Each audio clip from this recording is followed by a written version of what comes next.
All right, this is the very, very last episode of the year for me, for you, for all of us. We're heading into 2026 very, very soon. It's going to be here before we know it. In fact, a couple days. So this comes out December 29th. So I thought I'd wrap up the year a little bit by sharing a Facebook post from a fan on the MXPX Facebook group. Stiggs McQueen writes about, well, let me just read the headline. Have the punk rock gods redeemed themselves? One fan's MXPX year in review for 2025 and 2024. So I'm going to read that. It was a fun little synopsis he gave, and he did a good job. So we'll get to that. MXPX, like next week, we're going to be in Vancouver, BC, at the Commodore Ballroom, January 9th. That's a Friday night. Come out and see us if you're up north. Let's go. Tickets are getting low. That place is going to be packed. And then the next night, my mom's birthday, January 10th, Seattle. We're sold out at the Showbox. Thank you so much. Seattle area, we are another show in the area for 2026. So don't be too mad at us for that show selling out, but just don't wait next time we put tickets on sale for the area, because it's going to be good. Promise. All right. January 23rd, Santa Cruz, California, the Catalyst, great spot, MXPX with the Ataris.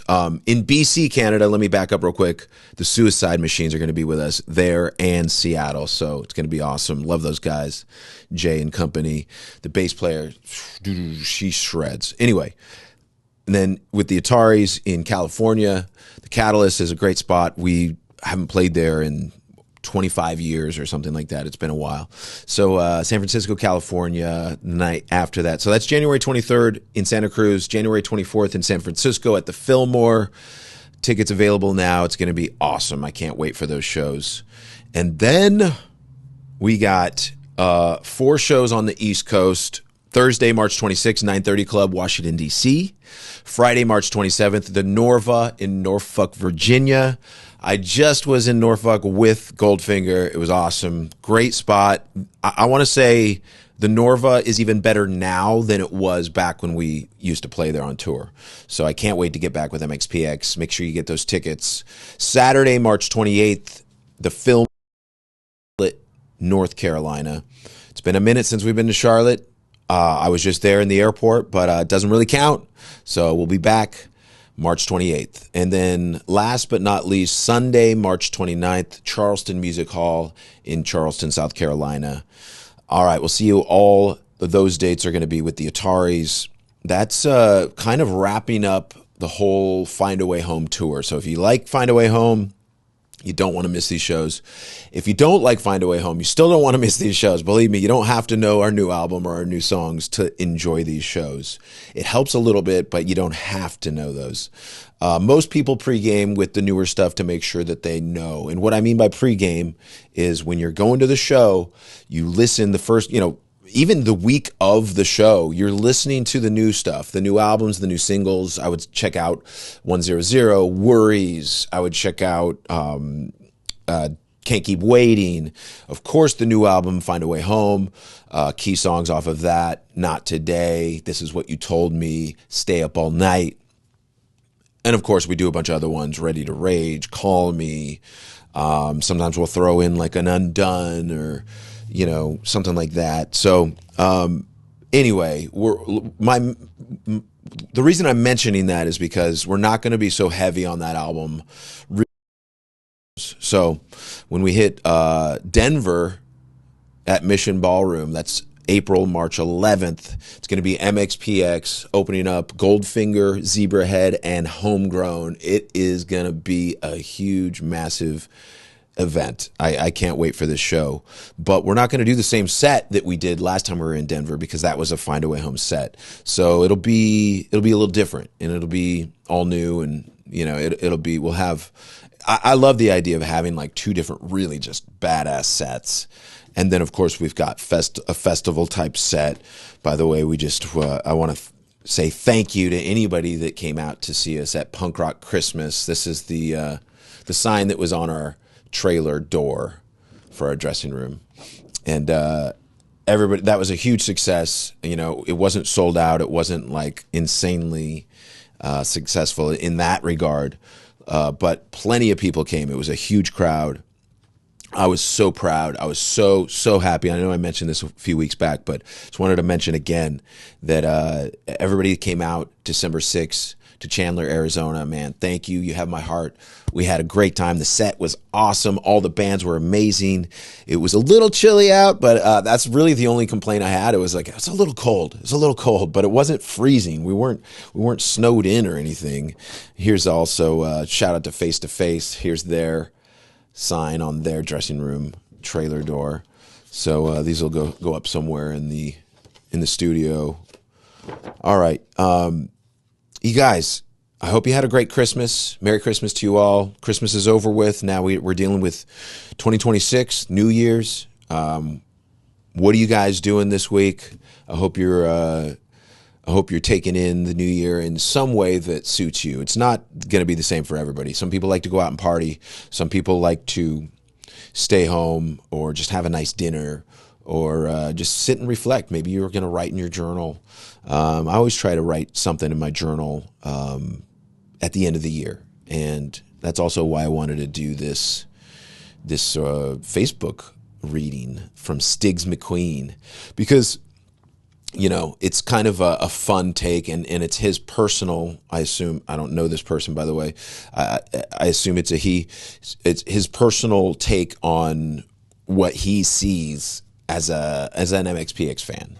And so let's read that. We'll get into some voicemails after that, but you know, we'll go out of 2025 with our heads held high and go into 2026 with a positive outlook on life. It's very, very easy to focus on the negatives. My wife and I are constantly dealing with, you know, life problems that come up, adult problems that come up in our lives, and you know, having to deal with these financial things or this or that or taxes or whatever it may be. And it's very stressful, right? So, you know, I choose to realize that we've made it this far in life, and we're going to continue to make things happen as we go. In 2026, I got a great feeling about it. You know, it's going to be a good time. We got a lot of great events happening, shows, and most importantly, a new MXPX album, summer 2026. It's not done yet, but we're working on it, and we know it's got to be done by then. So I'm really excited, and I hope you guys checked out the live stream we just did, MXPX actually live on the internet, holiday edition. If you haven't already watched it, you can go to MXPX YouTube or MXPX Facebook and check that out. Please, if you're there, you might as well like our Facebook, subscribe to our YouTube, anything like that. So that way, next time it comes around, you got it. I'm pretty sure Stiggs McQueen is already liked and subscribed to all our stuff, probably even some of my stuff, even this podcast. So let's get to it. So this is from the MXPX Facebook group, and you're all welcome to join that, be part of that. It's great. If you don't, and if you haven't already liked just the MXPX Facebook official page, it would help us a ton to just keep growing our numbers over there. I appreciate you guys. Like and subscribe. All right. Let's get to it. Stiggs McQueen on the MXPX Facebook page. He says, have the punk rock gods redeemed themselves? One fan's MXPX year in review for 2025 and 2024. And I appreciate you writing in this kind of fun fan sort of review, you know, year in review. So let's get to it. And I'll try to respond to it and not get stuck on one thing too long. So let's get to it. Here we go. Mike recently challenged us fans to take the initiative and not force MXPX memes daily to have to do all the heavy lifting around here. And I think what he means by that is, if I remember correctly, I was just like, hey, if you guys have any ideas, post them, tag us, have fun. Get in the comments, like just be part of this community and this family, and You know, and if you don't have time, I get it. You know, you might be listening to this podcast while you're working, while you're driving, while you're doing something else, multitasking, and that's great. So thank you for choosing this. But that's what I was talking about probably a few episodes back. So back to his post. Following is my attempt to pick up that particular gauntlet, and you did a great job, Stiggs. Here we go. I first became familiar with the punk rock gods the first time that I saw MXPX at the Pterodactyl in 1997. Someone chucked a cigarette lighter on stage, and Mike picked it up. Between songs, he lit it, stuck it under his bass, and announced that he was sacrificing this bass to the bass gods. That bass turned out to be pretty fireproof. If you watch the Pterodactyl show on YouTube, you can see this. In my opinion, the punk rock gods didn't smile down on our favorite band much in 2024. In fact, a big part of me wants to denounce them for the following transgressions. I am attempting to put them in chronological order, but I'll admit that I'm not the best Instagram user, so my apologies in advance if I get any of the sequencing wrong. So far, so good. All right, 2024, lots of bad stuff. I wonder, I mean, I don't feel this way, but let's get to what he says, because, you know, I'm reading his post, not mine. So from Stiggs' perspective, 2024 was full of lots of bad stuff. One, this is early on. We're in New York City, I'm pretty sure, but Trey's digital camera gets conked during the bass toss, although it made me laugh at the time and immediately brought up memories of B-Movie. Ironically, after the Pterodactyl, the other time I saw MXPX was when they were opening for Dashboard Confessional. I was horrified to hear initially that the little digital camera was down for the count. Hey, it ain't that little, come on. It was then heartwarming to hear that later it was only a Monty Python mere flesh wound, and that Team MXPX got back in action pretty quickly. Also, anything on this list that causes Murphy's Law to trump Newton's law of physics is automatically on the punk rock gods, because I said so. All right, that's number one. Let me just say, yes, that was bad luck. New York City, I threw my bass, I threw my bass to Johnny. Johnny started, caught, and kind of just went back, and the lens was right there, and it went right into Trey's lens. And right as that happens, he loses everything up until then, really. And then he had to like reset it and restart it and put a new card in. And we ended up losing some footage and not all of the footage. So we got some of the footage back. But one of the things that I am bummed the most about is I had a lot of friends there in New York, backstage, hanging, talking, and we did a bunch of photos. Like Colin, you know, what's up, my man? Brian Colin, him and his son came out, and we got a picture, and then he kept asking me for the picture, and I was like, yeah, let me get it from my guy, and I kept asking Trey, and he was like, man, I don't think I have. I think I lost that when the bass toss went wrong, and I was like, oh, that's right. Oh no! And then I would like forget about it. Colin would like write me back, hey, did you find that photo? Be like, what happened to that photo? Let me ask my guy again, and I would forget what happened. And like he'd be like, yeah, remember I lost that footage because I'm like, oh yeah. Dang. All right. So for now on, we got to get iPhone photos as well, or a phone photo. At some point, you know, if you have an important thing happening, just get a backup, you know, just so you have it. But that was that. Yeah, that was bad luck. The punk rock gods were not on our side for that one. Number two, monkey trench critters. The ones that Mike posted about were the squirrel and a variety of big spiders. As someone that lives in rural Culpeper, Virginia, I can definitely relate to this, as I had to install an ultrasonic device to keep spiders from crowding inside the front door's door frame. I also have a rat living in the storage shed in my backyard whom I've named Muad'Dib because he's impossible to capture. Regarding the two raccoons, more on them later. I also want to throw in the massive bee sting that Mike got, even though technically it was 2025. I don't remember, honestly, but thank you. Funny. Number 3, massive tree branches come down in Monkey Trench Yard. Yeah, that's definitely happened. And that happened at my house too, not just like whole trees have fallen down at my house. So he says, I can definitely relate to this too. We had a massive ice storm here in Culpeper about 2 months before this happened, and it took me hours and hours to clear all the branches.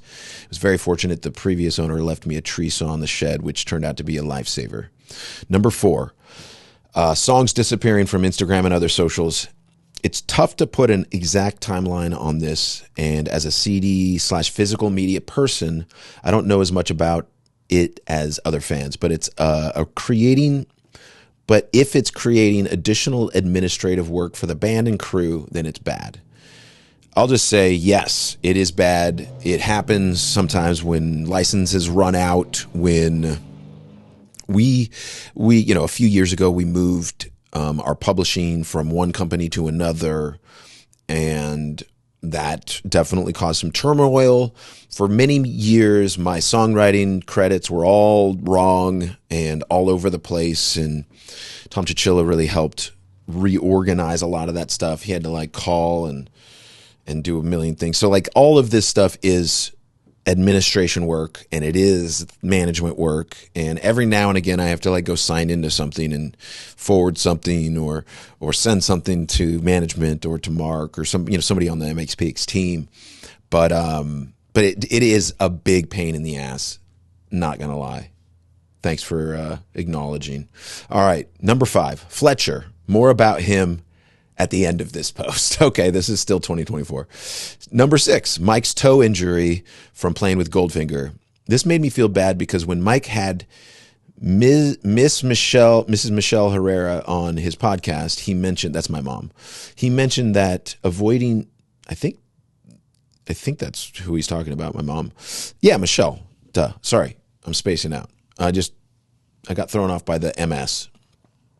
He mentioned that avoiding serious injury had been a factor in the band's success. After Mike's healed up, Tom Wisniewski injured his foot. When it rains, it pours. Tom injured his calf. I don't think it was his foot. He pulled his calf muscle, like football players do. It wasn't the Achilles, but it was just a calf strain. He's fine now. My toe's fine, but my foot, I have some nerve issues because of the toe thing. It wasn't a clean break. It was a lot going on in there. But anyway, I've been doing shows, less than a month after I broke it, I had to do shows. So I've been doing shows the whole time, and I feel like by the time I'm an old man, it'll be hopefully a thing of the past. But I think it's kind of one of those lingering things that just is always going to bother me throughout life. But hey, what are you going to do? That's life. Number 7. We're on number 7. Chicago curfew prevents meet and greet after the shows. Ugh, this made me mad. I think that it is very cool that every show weekend starts with the family dinner among the members of Team MXPX and then ends with the meet and greet with the fans. The fact that it was stopped this time by something outside of the band's control was disappointing. I agree. I don't honestly remember the details on that, but that was that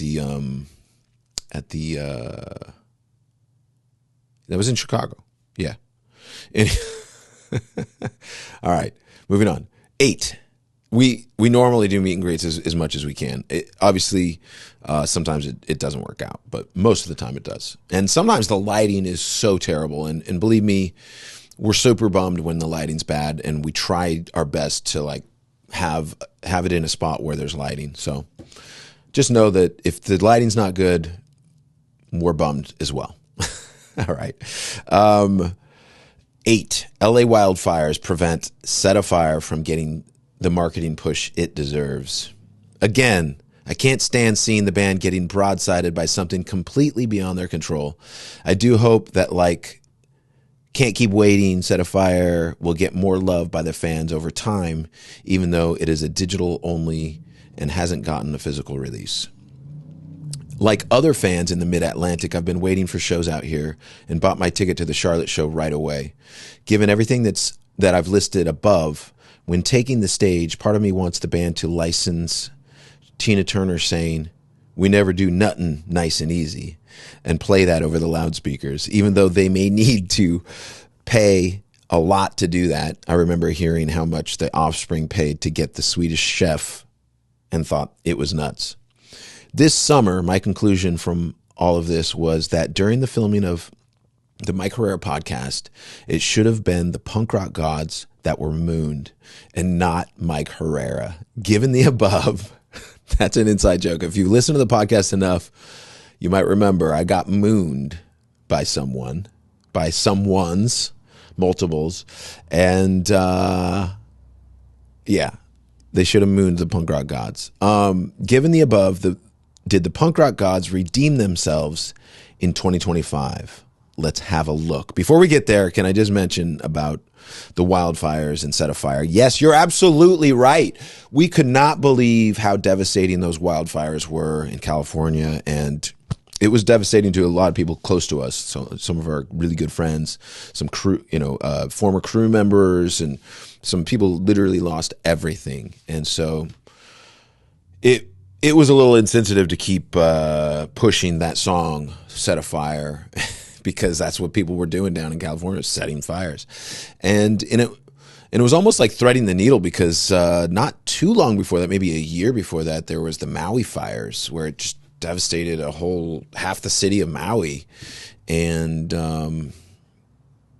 man, it's just, sometimes things just don't work out right, but that's definitely beyond our control, because obviously, like, given just take away current events and you just listen to a song, and it's like there's nothing wrong with the song Set Afire. We're talking about starting a revolution, starting a movement, start a revolution inside yourself. It's like a new version of you are your own secret weapon in a way. But we never really expected that song to take off. That's why it's a little single in between our albums. When we release songs, it's never a throwaway. I mean, if it's a single, it's going to be given proper attention and proper treatment. But sometimes you're not going to put the amount of promotional time and money and effort into a single as you are into an album. That's just straight up, right? So save a lot of our energy for the album and for those songs. But man, I love Can't Keep Waiting. I love 100. I'm sure we're going to play that unless it's an off night and we don't, sometimes we'll switch things out. Yeah, we should be playing that on a lot of these new shows coming up. Stay tuned for that. Stay tuned for 100. Possibly, we've been throwing in Worries here and there. We were playing Can't Keep Waiting for a long time. We might throw it in again at some point. So yeah, great little ending to 2024, but here we are. So he says, 2025, lots of good stuff, harder to date and stamp these, thus not necessarily in chronological order. Excuse me. All right. It's not in chronological order, but it's Stiggs McQueen's review of 2025. Here we go. Number 1, show's going well. Like a lot of other fans, I'm always checking on Instagram on my phone on Monday morning after each of the shows to see if they went well. It's always heartwarming to see the posts saying that everything was successful. Also, seeing the Showbox show sell out super fast is always awesome. Yeah, the shows are going well. I mean, they can always go a little better, like sell more merch, sell more t-shirts, more of everything. But like I said, nothing to complain about. We are so excited and so happy to be doing what we're doing already. So thank you, everybody that's buying tickets. Thanks for coming and seeing us face-to-face, live, in the flesh. And more of that in 2026. We're going to start ramping it up. All right. Number 2, Tom Wisniewski and Chris got to make good independent record store runs. Yeah, they are. So Tom's been pretty good about posting about these trips, and the haul that he got from Japan was awesome. Haven't seen Chris post about them, but I'm hoping that he's gotten to pick up some great stuff too. Yeah, these guys are always going out, going record shopping. Like if we're at a show, they'll go down the street or they'll get in an Uber or a Lyft or something and go somewhere and go record shopping. They're obsessed. And I like that about those guys. You know, I have a record collection as well, but I don't spend the energy capital usually to go looking for stuff. I let it come find me in a way. So anyway, number 3, moving on. Thomas Neske's tours at the Punk Rock Museum have gone well. Yes, they have, but he says, I'm not sure if these were 2024 or 2025, but I'm including them here.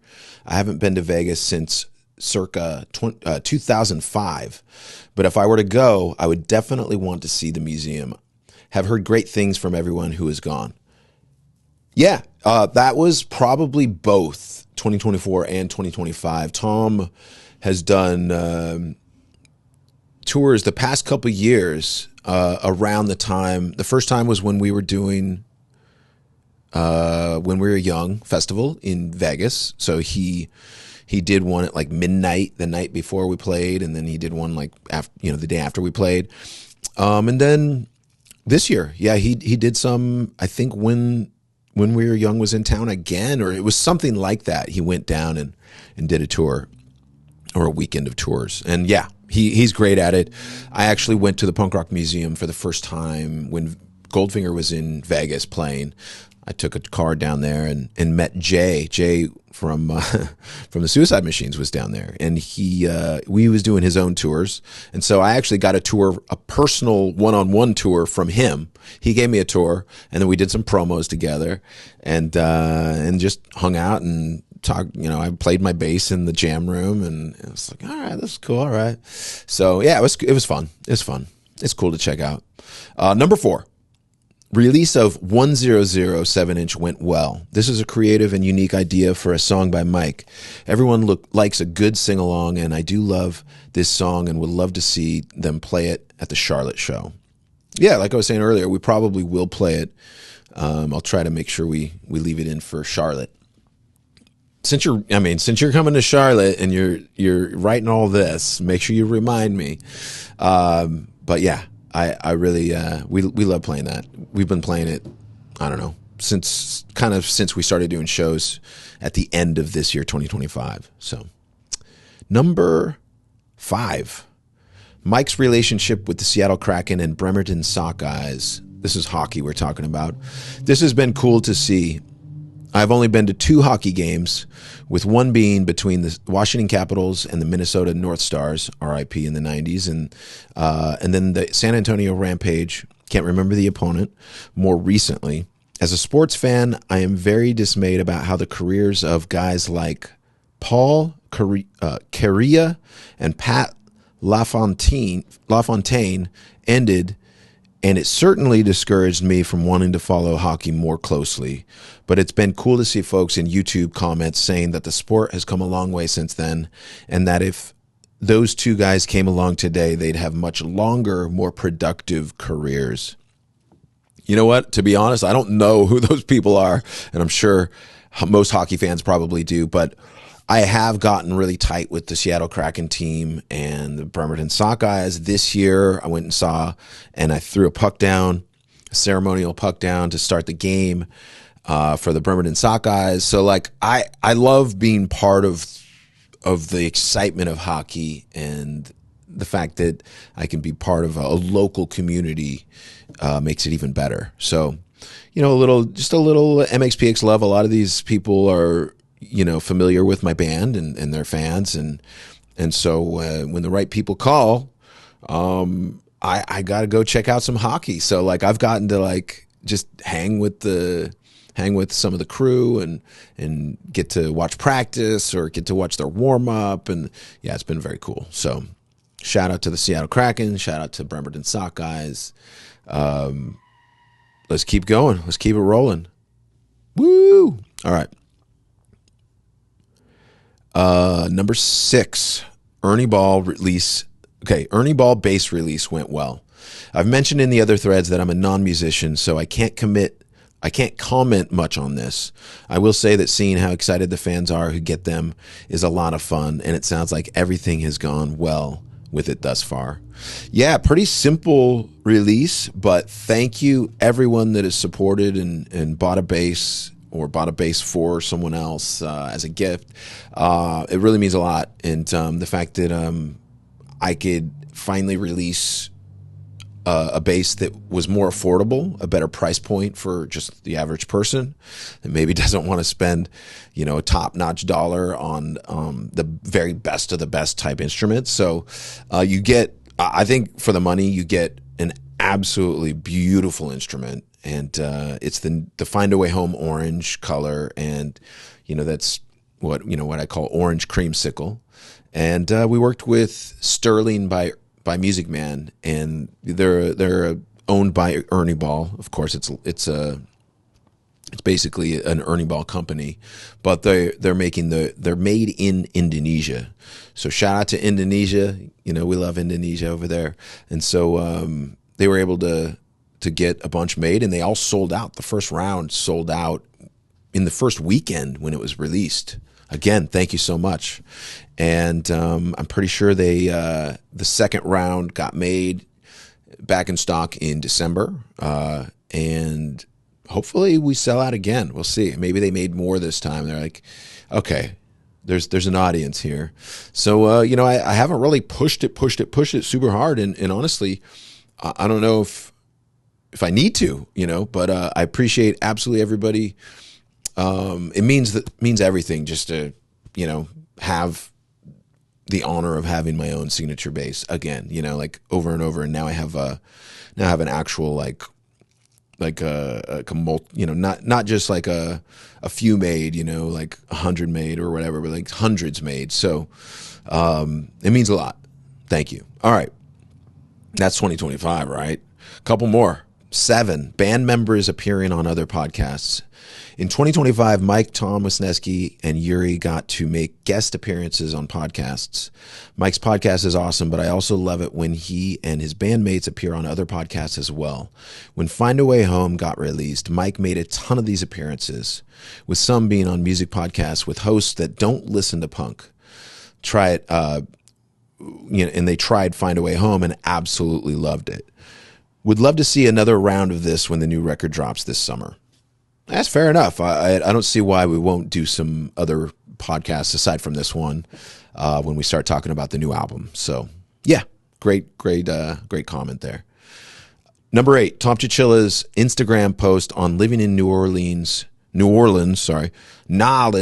after Hurricane Katrina.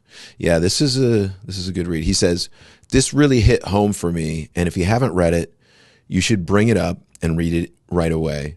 Although I can't imagine what surviving Katrina, Rita, Wilma was like, I was working in downtown Washington, D.C. on September 11th and remember every detail of what the evacuation was like. I've never told anyone outside of my family and a handful of coworkers about it, and I really admire Tom's willingness to share his thoughts with all of us." Yeah, I remember reading that and just being like, yeah, that's a heavy one. And people go through a lot in their lives. And if you want to read that, it's on Tom Chichilla's Instagram, which is Tom Is Not Angry, or on his Facebook if you're friends with him on Facebook. He is our manager, for lack of a better term. He's more than that. He's more of like the mastermind type kingpin. He also books shows and stuff. So, but he's not our only booking agent, because also we have a booking agent. So people always try to get in touch with me and wonder, how do I book a show? Well, it's not by contacting the band. I'll tell you that.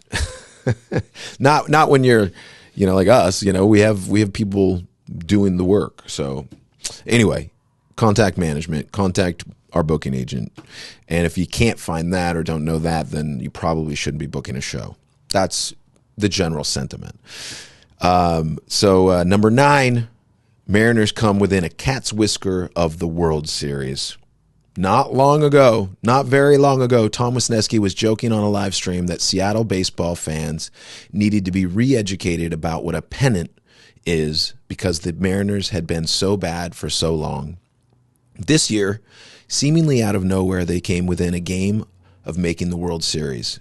Before their final game, one of the Toms, can't remember if it was Wisniewski or Chichilla, it was Chichilla, showed a screenshot of a $10 bet they'd made with one of the sports casinos that the Mariners would make the World Series. If the team had won that final game, the payout would have been around $1,500.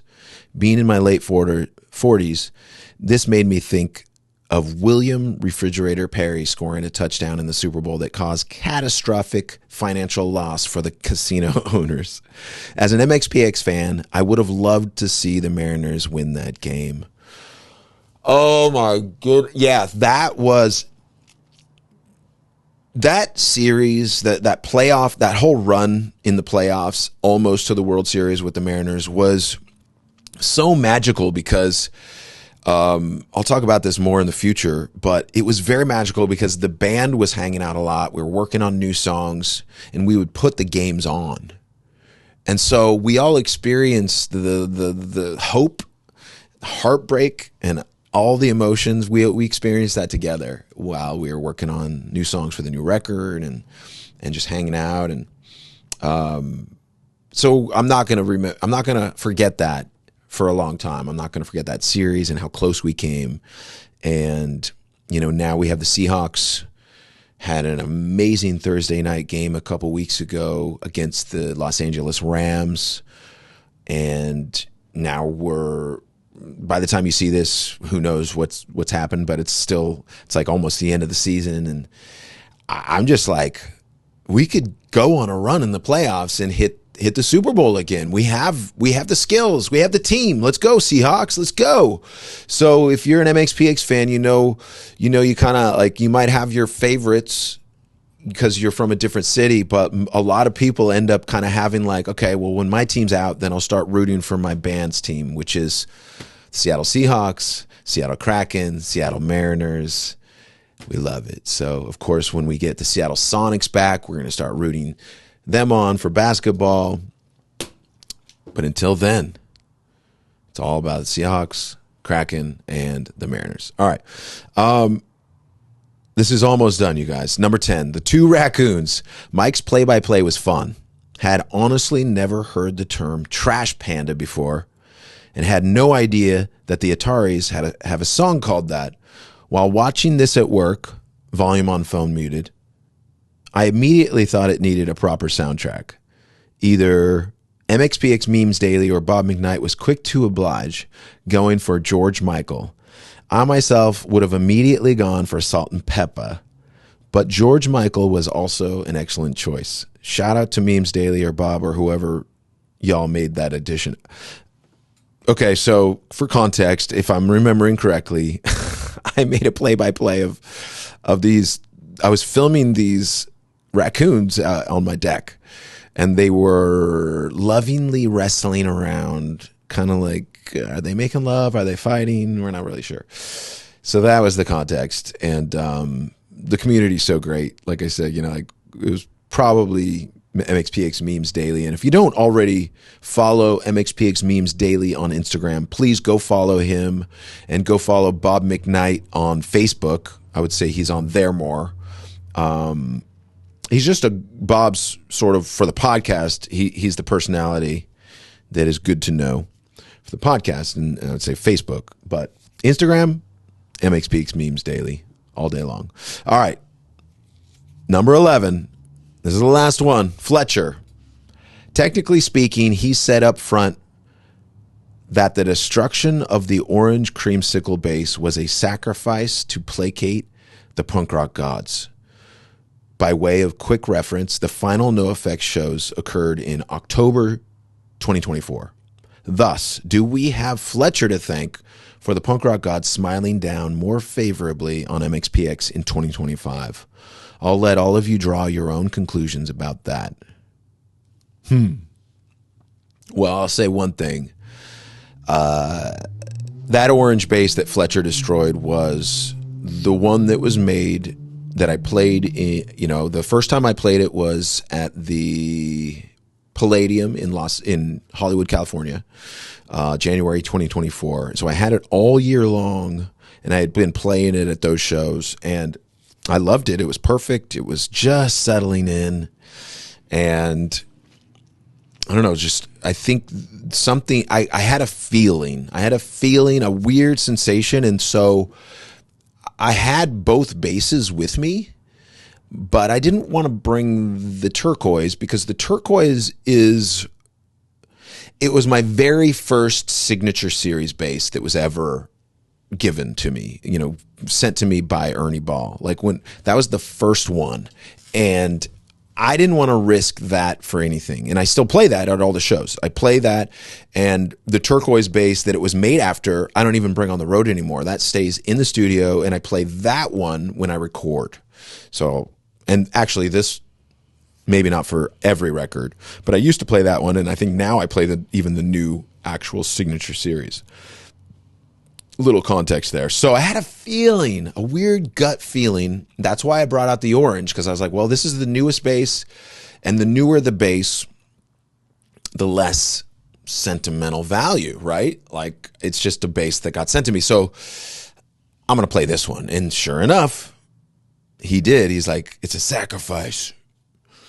And he smashes it. And I was just like, yeah, okay, you're right. And I let it go at that point. And he called, he texted me, he called me, actually he texted me, and I was like, no, don't worry about it.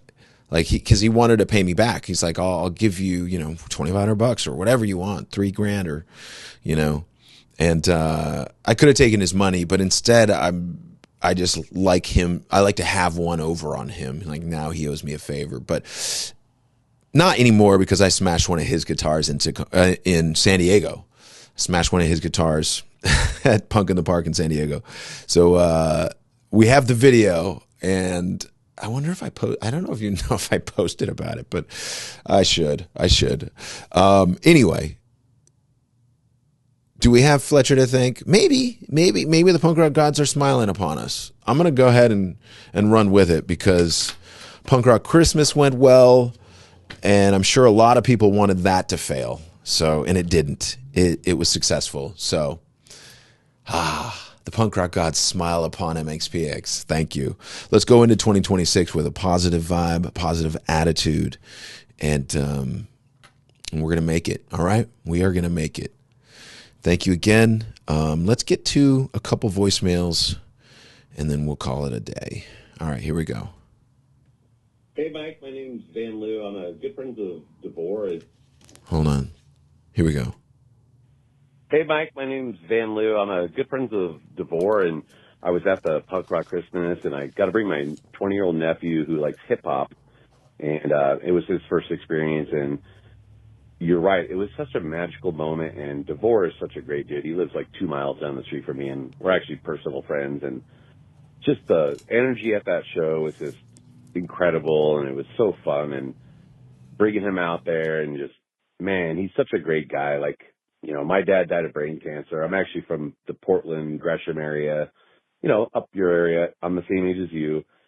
And just the whole experience was great, and obviously it was only a mile from my house, which made it better, but just so much fun. And I could just tell the energy there. And, my nephew got to see, like, the punk rockers are cool people, and like I saw like kids on their dad's shoulders, like going around the mosh pit, and like it was just a magical moment, and I'm just so thankful, and thank you guys. I mean, I've been a big fan, and Face to Face, probably my first favorite band ever, and it was just a all around awesome day, and glad you guys had a good time, and you guys rocked it, and just keep rocking on, and man, I won't forget it. Thank you.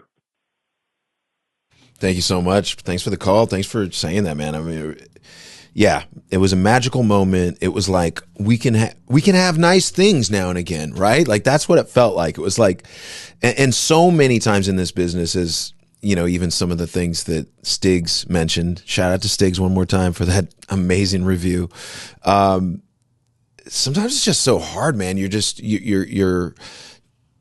2 steps forward, 3 steps back, and that continues. So like we got to help each other out. We got to support each other. We got to encourage each other, whether it's fellow punk rockers, fellow humans, fellow MXPX community fans, artists, everything, all of the above. You know, kids of parents, you know, we can support each other. You know, everybody has parents or had parents at one point, you know, like we can all relate to something. And I appreciate you for recognizing that and how great it was, man. So thank you, everybody. Thank you, Van Loo, for calling. And one more shout out to Jason DeVore, lead singer of Authority Zero, in case people didn't catch who he is. But he is a great human, and he's working his butt off trying to do his band and his solo stuff and his art. He sells art. And I know that all artists out there are just paycheck to paycheck, and they're just trying to make it work. They're trying to pay their bills and take care of their families. So thank you for supporting. Appreciate that. All right, let's get to another one. Hey, what's up, Mike? It's Joe from St. Pete. Just giving you a shout out. Merry Christmas, Happy New Year. Excited. I got tickets to go see Goldfinger in February at Janus Landing. So it's exciting to see you guys play, and Zebrahead and Unwritten Law. I've seen Unwritten Law, but not Goldfinger or Zebrahead, so looking forward to that. But anyways, just wanted to call and say hello, and hope everything is well.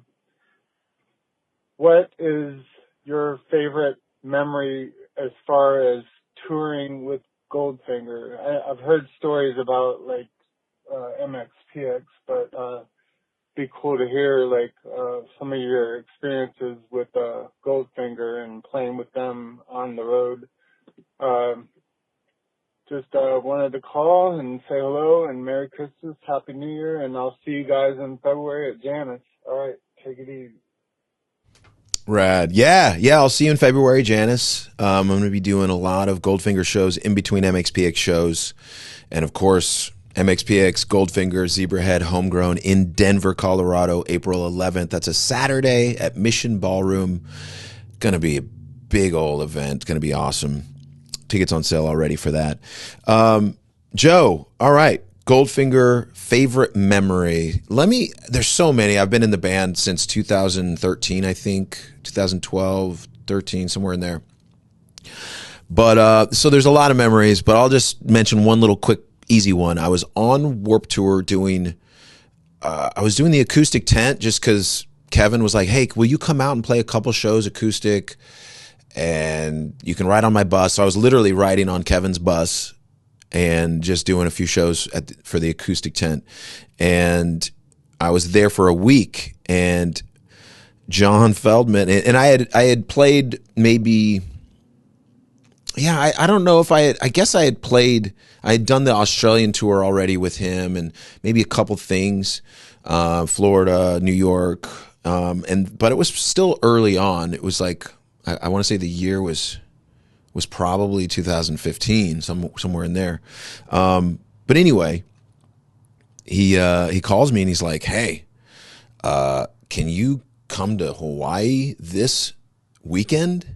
And I was like, well, I'm literally out on Warped Tour right now. Let me ask Kevin. So I asked Kevin, I was like, hey, John Feldman really needs me to come and do this show in Hawaii with Goldfinger. And that would mean bailing on you, basically like leaving tomorrow. And he was cool with it. He let me, and he's like, yeah, go do it. Go make it happen. So I got to, instead of slogging on the Warped Tour, I got to take a little trip out to Hawaii, have a nice little Hawaiian trip with Goldfinger, and it was great. So not going to argue. not going to complain either. So there's my I got so many Goldfinger stories, but there's one, and I don't know if I should share some of them. But I love it when I hear stories about their tour with the Sex Pistols, because that was when I first saw and met Goldfinger. We opened for the the Sex Pistols MXPX in Seattle, and Goldfinger was on the tour. So Goldfinger got to move up to support, and we actually opened the show, and then Goldfinger, and then us, so us, Goldfinger, Sex Pistols, and we've come full circle. Obviously, over the years, it's MXPX headlining these days, but like all these memories, just like, man, there's been so many crazy times, and it all started kind of with opening for them with the Sex Pistols in Seattle, and that was the year 1997, I think. It was very early. All right. That was a good year as well because we toured with No Doubt that year, got to meet all those people, and it was great. A lot of people we've met over the years started hanging out with us in 1997. All right, couple more. Here we go. Hey, Mike. My kid needs surgery, but I want to get him Christmas presents. Both cost too much money that I have.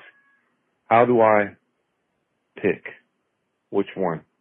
I want my kid to have presents, but they have to have the surgery. I know they have to have the surgery, but I don't want them to go without presents. What do I do? Please help, Mike. That's a tough one, my man. And I'm sorry to hear. You know, you got to get creative. I think that's the key. Is I know the kids aren't necessarily, what they see is like what they see right here, right now. So like, that's why you want to give them a present, something physical. But I think experiences will ultimately be the most important thing. Can you take them across town to go see a giant truck? Maybe kids don't want to see that. Maybe that's not helping. Because what would a kid wants? Maybe go out and just try to find some things that don't cost any money. Kids. I don't know how old your kids are, but a lot of times the things that don't actually, like the packaging, they might like play with that. So like get a giant cardboard box and draw on it, make it into a house, maybe cut some things into it. But like that you could get for free, I think, if you go out back of a hardware store or things like that. You could get some cardboard boxes for free, and you could make a big fort for your kid, and you could play in it. Honestly, that sounds pretty cool. That's what I would do, I think. I am not the gift giver of the family. My wife is. Shout out to my wife, Holly. She really does a lot.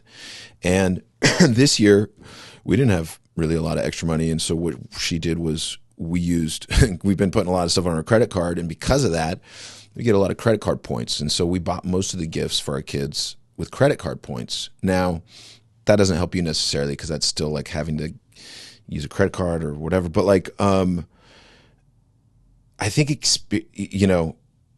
find that thing you can get. Go to get some donations. Toys for Tots. Go get Toys for Tots donations. People are always doing. We did Toys for Tots for Punk Rock Christmas. You could get a cheaper ticket or a buy one get one free if you brought a toy, an unwrapped toy that had was in the packaging. There's places you can find. And a lot of Eagles and those community type organizations, the Eagles and Lions Club.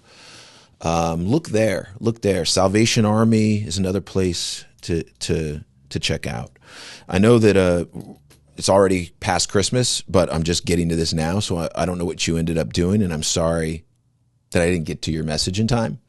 But I still wanted to play it because it's still 2025, and maybe you could do something like this just on another occasion, So, man, I'm so sorry. I don't have any other details, but I wish you the best, and I hope that your kid gets the surgery and the presents. All right?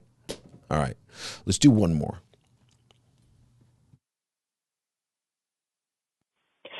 Hey, Mike. This is Cyrus from New Mexico. Just wanted to call in. First off, want to wish Merry Christmas season to you and the rest of the Mike Herrera podcast community.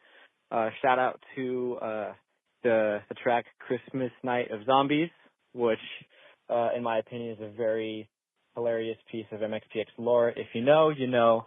Now, I have 2.5 questions for you today. First off, given MXPX's history of cover songs and like 2 covers albums, I am very curious about the process of recording and releasing cover songs. I always wondered if like you guys needed, or just for any cover song, if you kind of need like permissions or to buy the licensing rights to do a cover song, or if you can just kind of do it.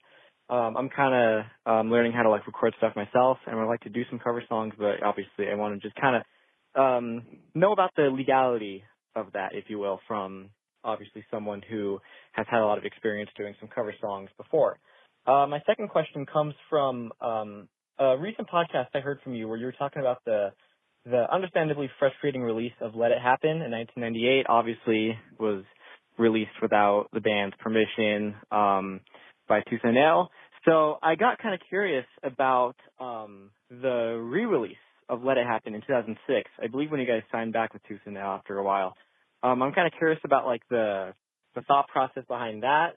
Like what made you guys want to re-release it, make some changes to like the cover art and add some songs to it. I read somewhere that one of the reasons may have been to kind of make the mixing sound better. I'm not too sure. I never got any confirmation on that, so I'm just curious if that may have been it or what else kind of went into that along with the DVD release with all the music videos. And my half question kind of adds on to that is why wasn't Everything Sucks included on the DVDs, the DVD with all the music videos? Always wondered that. But anyway, that's all I got for you. Thanks for listening and doing the podcast, and can't wait to see what the future holds. I'm hoping I can go to the Arizona show with Homegrown, Zebrahead, and Goldfinger. So very looking forward to that if I can make it happen. But thanks anyway, and hope to catch you guys soon. Bye. Rad. Thanks, Joe. Thanks. Or sorry, Cyrus. Okay. Let me get covers. Let's get to covers. Merry Christmas. Christmas Night of the Zombies. So it's funny, real quick on that. We named the song Christmas Night of the Living Dead. And somehow from when we like sent in the file or the mat, whatever, to the record label for the compilation, they I don't know what they did. They just listened to it and they're like, this is called Christmas Night of Zombies. Like, or whatever. I mean, maybe it was a copyright issue and they just didn't tell us, but they just never said anything. And then all of a sudden it's called Christmas Night of Zombies. We're like, that's not even the title, but it is now. So whatever, it doesn't matter. Cool song. All right, cover songs, permissions. Yes. People often ask me, can I cover your song? Do I have your permission to cover your song? And you don't need my permission to cover my song, an MXPX song or whatever. If you're doing the song as is, if you're changing the song, that's where you need permission. So we've covered a lot of songs, some of which over the years have not changed at all. They were just a punk version of the song. Summer of '69. Oh Boy was kind of a ska punk version of Oh Boy. But newer stuff, like we did a No Effects song, and we changed all the lyrics. We did a Planet Smasher song and added a different bridge. And the song's called Unstoppable, but the bridge is from Going Out So Low. It's a really cool song as well, and I just really liked it, so I wanted to do that in there. And then when we did I'm Not Going to Salt Lake City by the Dwarves, we changed that. We added a different Dwarves song. We added that into the bridge. Yeah, so like when you do that, you have to have permission from the songwriter. And so I had to call Blag, Dahlia of the Dwarves, and be like, hey, We changed your song a little bit. I'll send it to you before and just make sure you're good with it. He loved it. He was like, that's so cool. Same with Fat Mike with the No Effects song. And I'm trying to think of other covers we've done lately. Unstoppable. Yeah, I think that's it. But if you don't change any of the song and you're just kind of regurgitating it, which is great too, like sometimes you just want to do a song, there's nothing you need to do, and just go for it. And the reason why we don't do as many covers nowadays is because the algorithm had changed, and it started kind of like, okay, this band puts out a lot of covers. That's what they do. And so when we would not put out a cover, it wouldn't push those songs, so we kind of had to like just start pushing our original songs as much as possible. And I think we'll do covers again someday, but it's not as on the up. I know a lot of people want us to do face to face, and they want us to do like a bunch of other stuff. And man, I love doing that stuff. It's fun. It really is. But I don't know when we'll do it because we got this new record coming. So, new record. You want covers, or you want a new record? I don't know. You guys, it's 6 or 7, right? So, let it happen. Let's talk about Let It Happen. When we re-released Let It Happen, it was purely to get some of our publishing back, because when we signed to Tooth and Nail, he told me, you don't need a lawyer. That's only for people that like sell a lot of records. I didn't ever think we were going to sell a lot of records. So I signed away all my publishing. You don't need publishing. Like literally said, you don't really need publishing. That's what Brandon Ebel said to me. So anyway, this was an effort to get the publishing back, and that's also why we did Secret Weapon with them. And I think we honestly, we earnestly re-signed to Tooth and Nail, trying to bridge that gap, trying to let bygones be bygone, let the past be in the past. And for the most part, I think it kind of worked. Like, I think we have a decent relationship with those guys. If we ever need to work with them, we can. It's still a little weird, but it's just because, whatever. I don't even know why. It is what it is. But I think for them, they also probably felt some of the same ways. Like, let's let the past be the past, but also let's make some money off these guys. Let's make some more money. But it's hard. The record business is hard. Even when you rip bands off, it's still hard to make money, I'm sure. Being a band, hard to make money. It's a struggle. But, we get paid by just getting to live this crazy life, I don't know. Everything sucks. I had no idea. That wasn't on the video compilation. I'm sure there was a reason. Maybe it was we didn't have the rights to it at the time, or maybe it just literally got forgotten. Who knows? Don't know. Honestly, I didn't know. I didn't even know. But am I leaving something without putting a point on it? The Tooth and Nail re-release, the Let It Happen. I think we earnestly tried to release something that the fans might want, and that's why we added a few songs to it. And back then, we weren't as good at coming up with good ideas, and didn't realize you could think outside the box as much as we could. But that being said, hey, no real regrets, honestly. I mean, not too worried about it. The only regret is the lens that made my thumb on the back cover or the poster or whatever for the Let It Happen re-release. It made my thumb look giant because I had my hands in my pockets and my thumb's out, and one of my thumb legit looks like this long. It looks like a witch thumb. It's so strange. And I like called up Tooth and Nail. I was like, hey, did you guys like elongate my thumb? And they're probably just like, what are you talking about? Like, I was just like, look at the poster. Like, it's just Freakish Thumb. Freakish Thumb. What are you going to do? I hope you guys have a great 2026. We're about to be there. You might be listening in 2026. Who knows, right?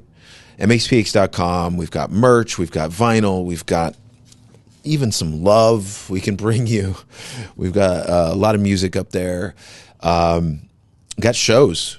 We're going to be in Vancouver, BC. We're going to be in Seattle. We're going to be in California, Northern California, Santa Cruz, and San Francisco.